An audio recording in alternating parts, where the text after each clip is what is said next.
When it comes to minimalism and being more mindful of the things that you do and do not want to buy, there are many possible reasons for deciding to stop buying things. For example, to save money or to save time, or even to have more confidence or to have less stress in your life. Today, I want to talk specifically about the things I stopped buying to avoid having clutter in my home. And for me, having a clutter-free home is really important for feeling happy and grounded and relaxed. And so there are some things that I decided to not buy to make that easier for myself, to keep the clutter out the door and to have my home be simple and easy to clean and nice to be in. So I will share 25 of those things today with you. As always, these are suggestions. It's always going to be a matter of personal preference, and it might be different for different people watching with different lifestyles. So just feel free to pick the ones that you feel can work for you and leave the rest. Also, this video is sponsored by Skillshare, and I will chat more about them later. First up is recipe ingredients that I know I will not use frequently. I love cooking and I love trying out new recipes, but I am very careful about buying certain ingredients that I just know are really specific or really niche or just not something that I see in many other recipes that I know are just going to really clutter up my pantry, which is already quite small. We keep all our pantry stuff in the kitchen because this apartment does not have like a separate pantry or anything like that, and the kitchen is also not super big. So I want to be careful when it comes to those types of ingredients that just take up a lot of kitchen space, but you just know you're not really going to use. Aside from causing clutter in your kitchen, it's also just kind of like a big money waster, and it really pains me to have to throw away something from my pantry that I haven't used up because it's expired. It just feels like such a waste. Number two is subscription boxes, things that you have to sign up for that, for example, every month they send you a box of beauty supplies. When it comes to those subscription boxes, the marketing is always that, you're getting a bunch of different products and together these products are worth $500 and you're getting the box for only $50 a month. So it's a great deal and you're saving a lot of money. But really, unless these are products that you would have bought either way, you're not really saving money. You're spending money on products that you didn't maybe even knew existed and that you really don't need as much. The problem with those subscription boxes is also that oftentimes a lot of the products aren't really usable for you because maybe they don't match your skin type, or it's just not something that fits you and therefore you have to find someone else to give that to, or it just clutters up your bathroom. So these are a great thing to say no to if you want to have less clutter and just less stuff overall in your home. Number three is souvenirs. When it's a special trip, I do like to buy something occasionally. There are many trips that I've taken recently that I haven't bought anything at. Sometimes you just want something and then I just buy something that I can actually use, like a mug or the holder for my public transportation card. I bought that in Tokyo. So it's like little things here and there, but when it comes to actual like souvenirs, things that you put in your home, it just becomes clutter because after a while you really don't see it anymore, you don't really appreciate it anymore, and it just becomes something that collects dust. Of course, there is a case to be made for souvenirs if it is something truly special to you or handmade by someone, or you're just going to love for years and years.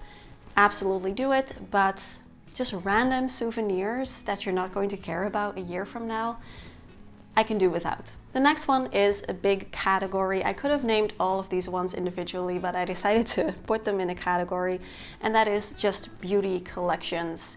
So I used to have insane collections of things like nail polishes, perfume, makeup, skincare, all that stuff. Hair care not so much because I didn't know what to do with my hair. All of this stuff caused a huge amount of clutter in the bathroom. It made me feel insecure. It cost an insane amount of money. It is just a huge waste. Especially when it comes to the bathroom, you want to make it clutter-free because it is much, much easier to keep it clean, and it is one of those places in your home that you want to have clean. So I love that our bathroom is now super simple and clutter-free. I just wipe off the surface and I'm good to go. Number 5 is shoes. Of course, I buy shoes occasionally. We do need shoes, but I'm talking about a shoe collection. If you have like a messy entryway where it's just kind of like a hurricane of everyone's shoes, you know what I mean, that shoes can really be annoying to store in your home because there's never really like a good solution for them if you have a lot of them. My shoes and my boyfriend's shoes easily fit into this little hallway dresser that we keep clean, and that's where our shoes live. They're out of sight and it doesn't cause any kind of clutter, and that is amazing to me. Number 6 is when it comes to household items, I don't buy more than we need. For example, we have 2 sets of sheets and I will use the one when the other is in the wash, and I will just alternate. So I think having 1 set of sheets would be rather complicated because we don't own a dryer, so that would be annoying. 2 sheets is the perfect amount, and if I had more sets of sheets, then it wouldn't fit in that one drawer that we now use for the sheets, and I would have to find a solution for that. Same thing with towels, a bunch of different throw pillows on the bed or on the couch, things like that. If you have too many, it just makes it unpractical and it makes it look cluttered. Number 7 is things that are on sale that I wouldn't have bought if they weren't on sale. Just quickly ask yourself, if you're feeling enticed by an item because it's like 80% off, would you have bought it if it was full price? Like, assuming that you could have afforded it, would you still have bought it? And if you wouldn't buy it then most likely it's going to be clutter in your home now, and it's not saving money unless it is actually something that you would have bought otherwise. And also I think when it comes to sale items, it is definitely an impulse thing. So if you can keep it in your mind for a little bit and don't give in to the impulse immediately, you will most likely find that it is going to be clutter in your home some point in the future and you don't really need it. Number 8, knickknacks. I'm the kind of minimalist that does feel like a home can have a few thingies. You know, I feel like your home can have a personality. You can have some items out that are just there because you like them, or they kind of maybe say something about you, or they fit into some kind of hobby or interest that you have, and that is absolutely fine. I feel like we can have some things like that. It doesn't always need to be like perfect minimalist aesthetic. But the thing with knickknacks is if you have too many, then they are, I think, one of the biggest causes of visual clutter. They also make it really hard for you to keep your home clean and dust free. You have to pick them up, dust underneath, dust them off. So I personally am very, very mindful when it comes to these things. I really try to ask myself, like, is this one of those things that I want to have out? Does it say something about me or about us? Or like, do I feel happy when I look at this? Or is this just something that looks cute in the store, but I don't really need it in my home? Number 9 is lots of different cleaning supplies. Sometimes it does help if you have a specific cleaner for a specific thing that just works really well for that thing, but I keep it to a minimum. Having one specific cleaner for every specific chore in your home might result in you having like 30 different sets of cleaners, and then also having like specific tools for specific things. And then the cupboard below your sink is just going to be one huge pile of cleaning supply clutter that you didn't really need. So if you can keep it simple, then that will be a great thing. Number 10, and this is a huge one for saving clutter in your wardrobe, and that is trendy clothing. Especially if you're online, I feel like trends come and go every week, where it's like this aesthetic and then it's that aesthetic, and it's like grandpa eclectic, and then it's like I don't know, Pilates girl. I'm personally also just not that interested in fashion, so I do want to say that. And I just want to wear things that I know I can keep wearing for years and years. Like this one I've bought maybe 3 years ago, and that is actually one of the newer ones. And I still really like them because they are timeless. And so this allows me to keep my wardrobe nice and simple, and I never have to have that stress of like figuring out what to wear because it's just like full of clothing items. We have 15 more to go, but first I quickly want to thank Skillshare for sponsoring today's video and being a long-term supporter of the channel. Skillshare is an online platform where you can take classes about basically anything from hobby things like cooking or gardening or music to things like crafting, making your own clothing, fixing up furniture, but also career-focused classes like starting an online business or building websites. Skillshare has been my go-to place for years now. When it comes to this channel, Skillshare is where I learned how to use my camera and how to build my website and how to design my ebook. What I especially love about Skillshare is that the classes are so easy to get into, so it makes learning something new a lot more accessible and affordable,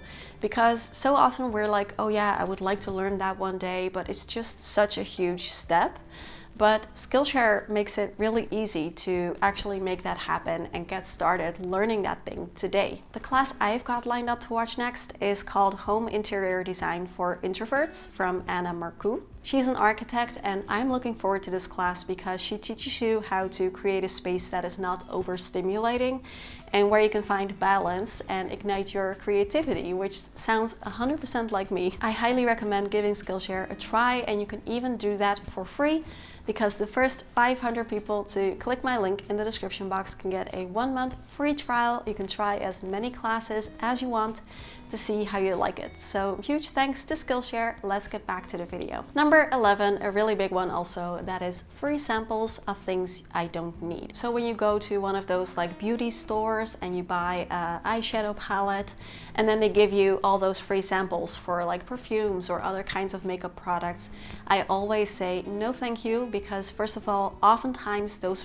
brands are not cruelty-free, and then I don't want anything to do with them. But also they are for products that I have no use for. Like, I don't like that kind of perfume thing, or it doesn't match my skin tones, like foundation for someone with very different skin tone than me. This also goes for things that you get for free if you spend a bit more money on something. So it's like, order for $20 more and you get this free I don't know, shaker with your protein powder or something. Like, I have a shaker, I don't need an extra one. Number 12 is things I don't have space for. This depends on how big your home is, probably, when you're watching this, and how many people live there. Our apartment is not necessarily very small, but it's also not very big. And so I really do think, when I buy something new, do I have space for this thing? Do I already know where I want to keep it in my home?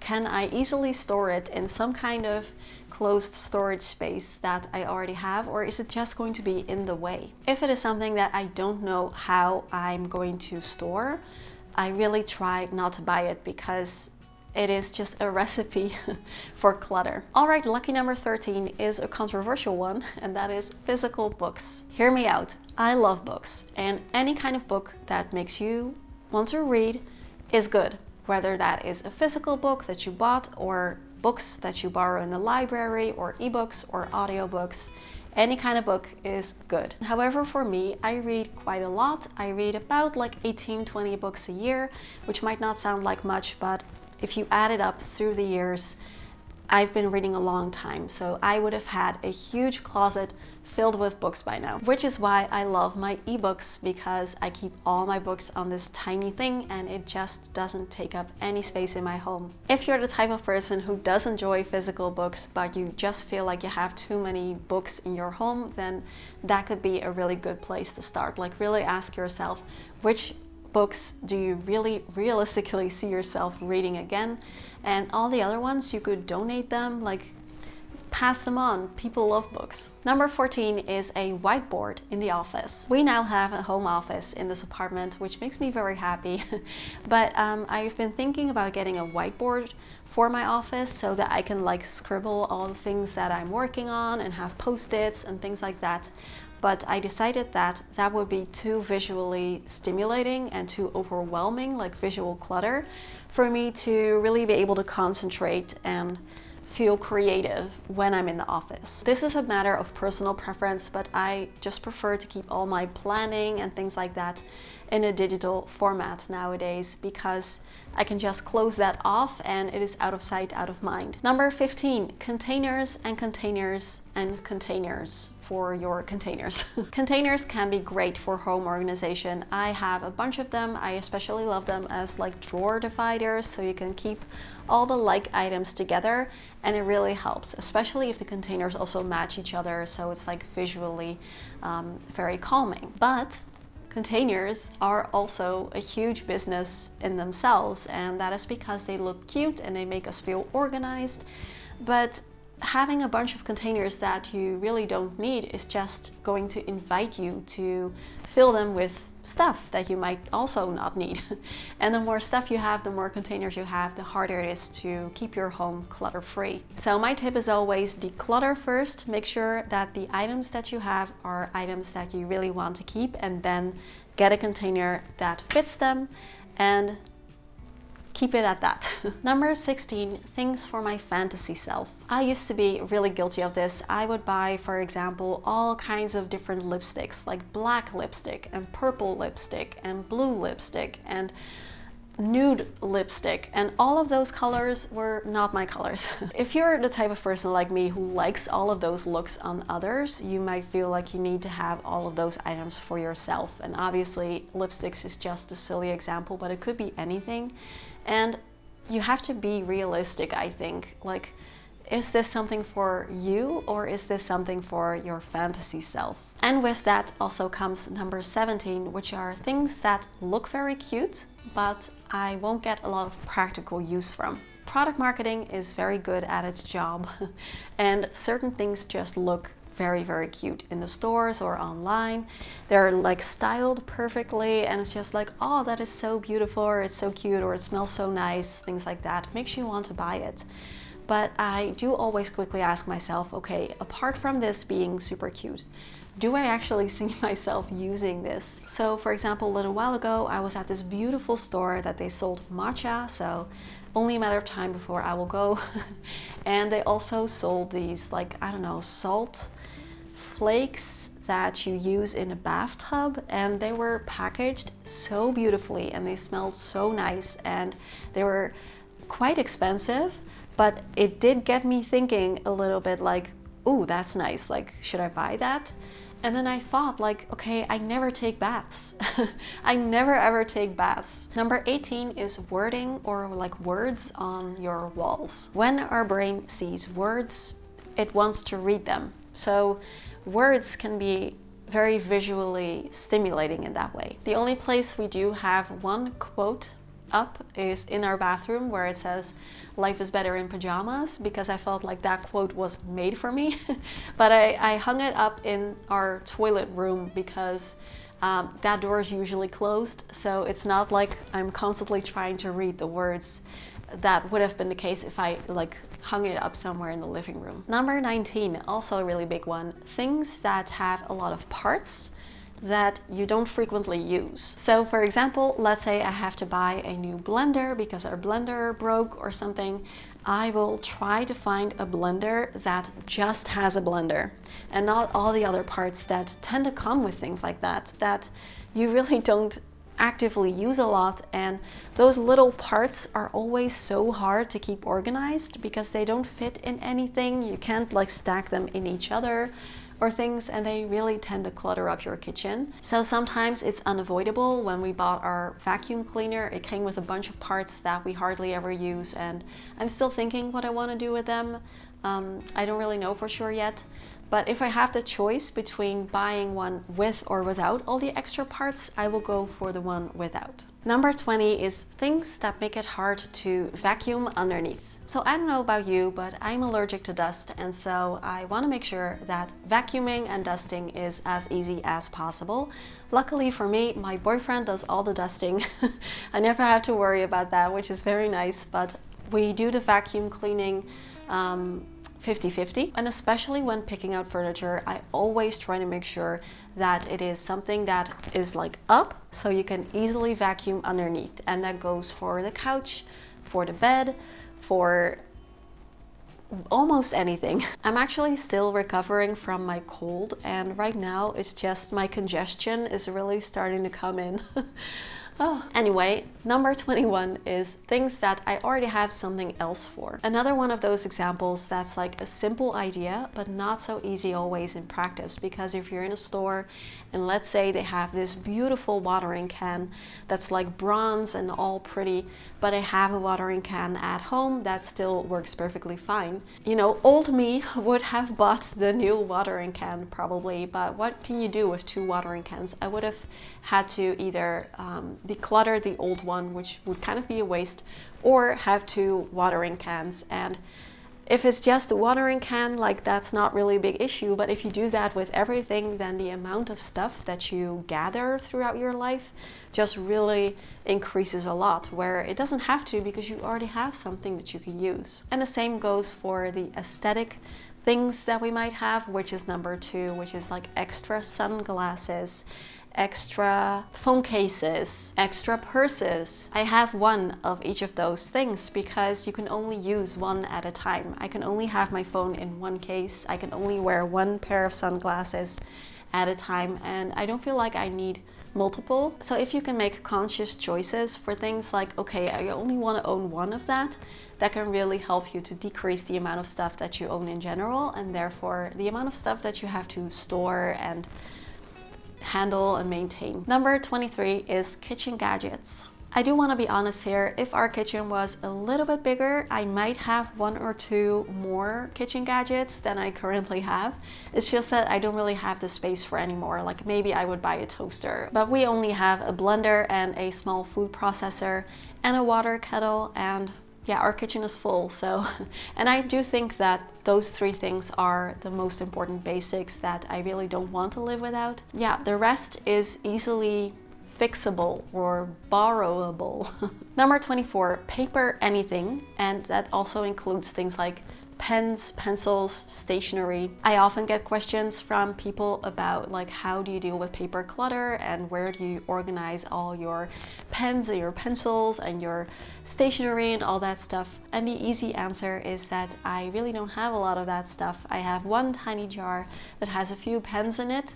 I guess that's basically it. Number 25, possibly also a controversial one, that is seasonal or festive decor. And this just depends on how you want to celebrate the seasons, the holidays, things like that.